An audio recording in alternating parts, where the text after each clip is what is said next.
तुम सुन रहे हो, लेकिन सच में नहीं सुन रहे।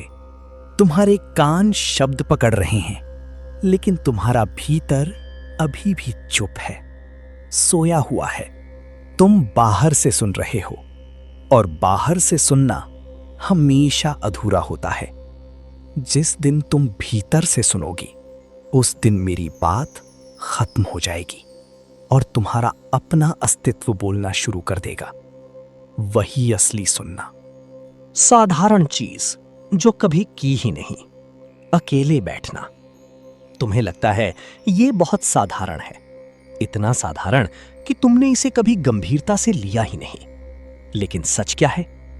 यही सबसे बड़ी क्रांति है, क्योंकि ये बाहर नहीं, भीतर सब कुछ हिला देता है। भीड़ बाहर नहीं, भीतर। तुम सोचते हो भीड़ मतलब लोग, लेकिन भीड़ तुम्हारे अंदर है। तुम्हारी विचार भीड़, तुम्हारी इच्छाएं भीड़, तुम्हारे डर भीड़। तुम अकेले कभी थे ही नहीं। तुम बाजार में हो, भीड़। घर में हो, भीड़। कमरे में हो, फिर भी भीड़। क्योंकि तुम्हारे भीतर हजारों आवाजें चल रही हैं। अंदर का शोर। कोई कहता है सफल बनो, लोग क्या सोचेंगे, और पैसा चाहिए, तुम अभी अधूरे हो। ये शोर तुम्हें बैठने नहीं देता। तुम भागते हो। क्यों? क्योंकि तुम खुद से डरते हो। अकेलापन, सबसे बड़ा डर। ध्यान देना, खाली समय तुम्हें क्यों डराता है? क्योंकि जैसे ही तुम रुकते हो, तुम्हें अपने भीतर की सच्चाई दिखती है, और वो सच्चाई सुंदर नहीं होती। तुम टूटे हुए हो, बिखरे हुए हो। भागना, डिस्ट्रैक्शन। इसीलिए तुम फोन उठाते हो, टीवी चलाते हो, किसी से बात करते हो, बस किसी तरह खुद से बचना चाहते हो। लेकिन सुनो, जिससे तुम भाग रहे हो वही तुम्हारी मुक्ति का दरवाजा है। पहला प्रयोग, रोज 20 मिनट बैठो, कुछ मत करो, ना मंत्र, ना प्रार्थना, ना कल्पना, बस बैठो और देखो। पहला चरण, तूफान। शुरुआत में विचार आएंगे, तेज, बहुत तेज, जैसे तूफान। तुम डर जाओगे, लेकिन ये नया नहीं है, ये हमेशा से था। दूसरा चरण, खामोशी। अगर तुम टिके रहे, धीरे धीरे विचार कम होंगे, बीच बीच में खाली जगह दिखेगी।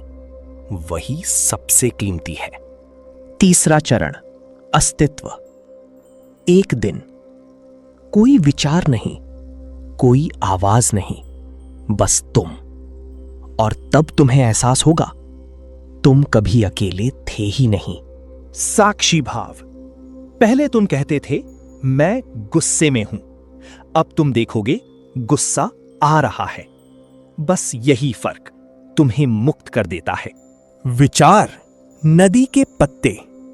विचार नदी के पत्तों जैसे हैं, आते हैं, जाते हैं। तुम उन्हें पकड़ते हो, इसीलिए फंसते हो। छोड़ दो, बस देखो। खाली होना। तुम भरे हुए हो, ज्ञान से, पहचान से, विचारों से। लेकिन जब तक तुम भरे हो, सत्य नहीं आएगा। खाली होना पड़ेगा। अकेलापन वर्सेस एकांत। अकेलापन दर्द, एकांत पूर्णता। शुरुआत दुख से होती है, लेकिन अगर तुम टिके रहे, वही आनंद बन जाता है। अहंकार का अंत। सबसे आखिरी जाल, मैं साक्षी हूं, ये भी अहंकार है। जब तक मैं है, तब तक दूरी है। अंतिम क्रांति। पहली क्रांति भीड़ से बाहर, दूसरी मन से बाहर, तीसरी मैं से बाहर। यही अंतिम सत्य है। समर्पण। अब कुछ मत करो, ना पकड़ो, ना छोड़ो, बस गिर जाओ, और उसी गिरने में तुम उड़ जाओगे। अंतिम अवस्था। अब न देखने वाला, न देखा जाने वाला, बस शुद्ध उपस्थिति। जीवन यानी ध्यान। अब तुम्हें बैठने की जरूरत नहीं। तुम चलते हो, ध्यान। तुम खाते हो, ध्यान। तुम बोलते हो, ध्यान। जीवन ही ध्यान बन जाता है। अंतिम संदेश, तुम कभी खोए नहीं थे, तुम सिर्फ भूल गए थे। अकेले बैठना तुम्हें तुम्हारी याद दिलाने का तरीका था। अब कुछ मत करो, जीवन को बहने दो। श्वास आती है, आने दो। श्वास जाती है, जाने दो। तुम वही हो, मौन, पूर्ण, अनंत।